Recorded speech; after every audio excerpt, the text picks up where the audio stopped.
ऐसा होता है कि जब लोगों को पेन्स होती हैं तो वो जानबूझ के नहीं उनका मन नहीं करता कि अब मैं मूव करूं, राइट, एक जगह पे बैठते हैं जी. तो ऐसे में पेन के वक्त रेस्ट लेना बेटर है या मूवमेंट करना बेटर है? रेस्ट तो मतलब अपने लिए एक बहुत बड़ा मतलब गलत एक फैक्टर है किसी भी इंसान के लिए जो अगर पेन को समझ के सिर्फ रेस्ट कर रहा है. ओके. अगर किसी को पता चल गया पेन है एंड उनको किसी ने सजेस्ट भी कर दिया कि आप 4-5 दिन रेस्ट करें, तो वो कॉन्सेप्ट ही ऑलमोस्ट कम्प्लीटली हट चुका है. अच्छा. 1968 में डॉक्टर गेब मर्किन थे, उन्होंने एक प्रोटोकॉल लेके आए थे, that was rice, rest, ice, compression, elevation.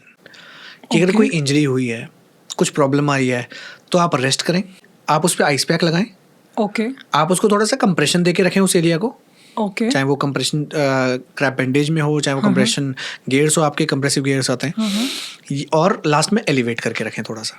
अच्छा. थोड़ा उसको उठा के रखें बॉडी पार्ट को, उससे आपको बेनिफिट मिलेगा. But through out the year उन्होंने खुद ने अपने स्टेटमेंट को काउंटर किया कि आई एम सॉरी, ये चीज़ डिले कर रही है हीलिंग को. Okay. So rest will not get yourself healed. Rest आपको एक बार को रिकवर कर सकती है. आपको लोअर बैक पेन आ रहा है, आप सो गए, आप सुबह उठे, थोड़ा सा बेटर फील किया, आपने मूवमेंट कर लिया, आपने वॉक कर लिया, आपने काम पे चले गए.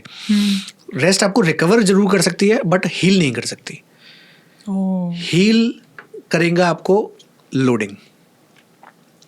ऑप्टिमल लोडिंग होगी, लोड प्रॉपर टाइमली डलेगा उस पर एक्सरसाइज के फॉर्म में, तभी आप हील कर पाएंगे. तो 2019 में दूसरे जो फिजियोथेरेपिस्ट रिसर्चर्स थे, उन्होंने 2 जनों ने ये चीज़ बताई कि एक नया प्रोटोकॉल है, that is peace and love. तो RICE has been replaced by peace and love. So P is protection, elevation, A for avoid anti inflammatory. आप कोई भी एंटी इन्फ्लामेटरी मेडिसिन लेंगे पेन के लिए, पेन किलर के लिए, तो वो एंटी इन्फ्लामेटरी क्या कर रही है, आपकी इन्फ्लेमेशन प्रोसेस को रोक रही है. जबकि इन्फ्लामेटरी प्रोसेस बॉडी में जरूरी होता है हीलिंग के लिए. इन्फ्लामेटरी प्रोसेस जरूरी होता है. यस, हील करता है वो बॉडी को उस एरिया में. क्योंकि जब इन्फ्लेमेशन हुआ है, थोड़ा सा स्वेलिंग भी आया, तो वहाँ पर ब्लड फ्लो आ रहा है and blood is carrying all the nutrition and oxygen. It is making sure कि वहाँ पर हीलिंग भी होती रहे.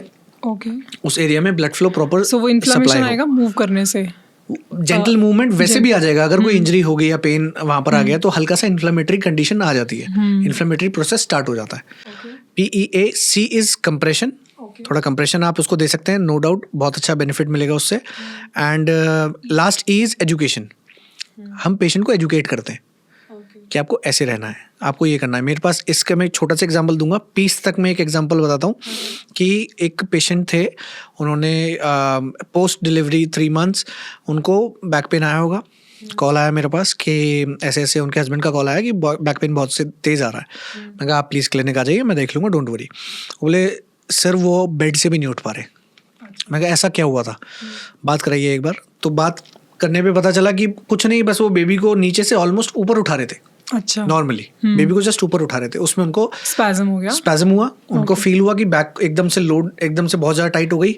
अब इसमें बॉडी का फंक्शन क्या होता है मैं आपको बताता हूँ. बॉडी का बहुत बड़ा, जैसे ही पेन मैकेनिज्म हुआ, पेन डिफेंस मैकेनिज्म में बताया आपको मैंने, पेन डिफेंस कर रहा है. और जैसे ही मसल को, एरिया को, हमारे रीजन को पता चलता है कि यहाँ पर इंजरी होने के चांसेस है, यहाँ पर इंजरी हो गई है, तो वो एरिया पूरा गार्ड हो जाता है. वो आपको उस चीज को एक्स्ट्रा एफर्ट डालने के लिए रोकता है, आपकी रेंजेस को रोकता है. मतलब स्टिफ हो जाता है. स्टिफ हो जाता है पूरा. जो स्पाज्म बोलते हैं वो समहाउ एक बॉडी का रिस्पॉन्स सिस्टम है टू द इंजरी फैक्टर, कि इंजरी बढ़ ना जाए. अब आपको पता है नीचे, वहाँ की सारी जो ब्लड वेसल्स हैं वो उसको प्रोटेक्ट करके पूरा मसल एरिया को पूरा का पूरा गार्ड कर देंगी, गार्ड कर देती है. यस. ओके. अब नीचे झुकने में ही इंजरी हुई है, एकदम से बच्चे को उठाया, कैरी किया, तो वो पेन आ गया. अब वो पेन ऐसा है कि वो बेड से भी नहीं उठ पा रहे. तो वहां पर पूरी गार्डिंग हो गई मसल की कि वो और उसको मूवमेंट अलाउ नहीं कर रहे. We will not allow you to make it worse. अब वहां पर वो बैठ गए. आई वेंट देयर, क्योंकि वो कंडीशन ही ऐसी थी कि वो क्लिनिक आ नहीं सकते हैं. तो मैं गया वहां पर. मैंने चेक किया, उनसे पूछा कि क्या हुआ है. वो बोले sir I am not even able to move this side. मैं बेड से इस साइड भी मूव नहीं कर सकती। मैंने कहा no problem ma'am, don't worry, हम एक चीज़ करते हैं, लेट्स सी अगर आपका थोड़ा सा लेग्स वैसा मूव करते हैं क्या। मैं उनको बेसिक प्रोटोकॉल बोला कि आप अपने नीज़ को अपने फेस की तरफ, चेस्ट की तरफ ला सकते हैं। तो बोले नहीं सर बहुत पेन आ रहा है, मैं अभी मूव बिल्कुल नहीं कर सकती। मैं चल ठीक है, हम एक ब्रीदिंग टेक्निक के साथ इस मूवमेंट को अप्लाई करते हैं। और मेरे ख्याल से अगर आप लोग भी देख रहे हैं तो इसमें आपको बहुत बेनिफिट मिलेगा अगर आप ब्रीदिंग टेक्निक को अप्लाई करेंगे अपने पेनफुल मूवमेंट के लिए। ओके कि अगर पेन आ गया और उसको आप ब्रीदिंग इंड्यूस कर देंगे उसमें। मैंने उनको बोला आपको नी टू चेस्ट लाना है, but while performing the movement आपको फोर्सफुल एक्सपिरेशन करना है। बहुत फोर्सफुल आपको फूंक बाहर मारनी है, जैसे आप कोई कैंडल ब्लो कर रहे हो। अच्छा। और आपको जब वो फोर्सफुल एक्सप्रेशन कर रहे हो तो आपको फील होना चाहिए कि आप पेट से दम लगा रहे हो पूरा। अच्छा। राइट। तो मैंने उनका एब्डोमेन को ऐसे एक्टिवेट करना स्टार्ट किया, क्योंकि मुझे पता था उनकी लोअर बैक की मसल तो गार्ड हो चुकी है, बहुत ज़्यादा टेंस्ड कंडीशन में है वो, क्योंकि उनको एक डिफेंस मैकेनिज्म स्टार्ट हो गया बॉडी का। अब मैं एज अ फिजियोथेरेपिस्ट क्या कर रहा हूँ, मैं उनके जस्ट अपोजिट मसल को एक्टिवेट करा रहा हूँ to release that muscle. Generally हम अगर ये एक टेक्निक है हमारी PNF में भी, प्रोप्रियोसेप्टिव न्यूरोमस्कुलर फैसिलिटेशन।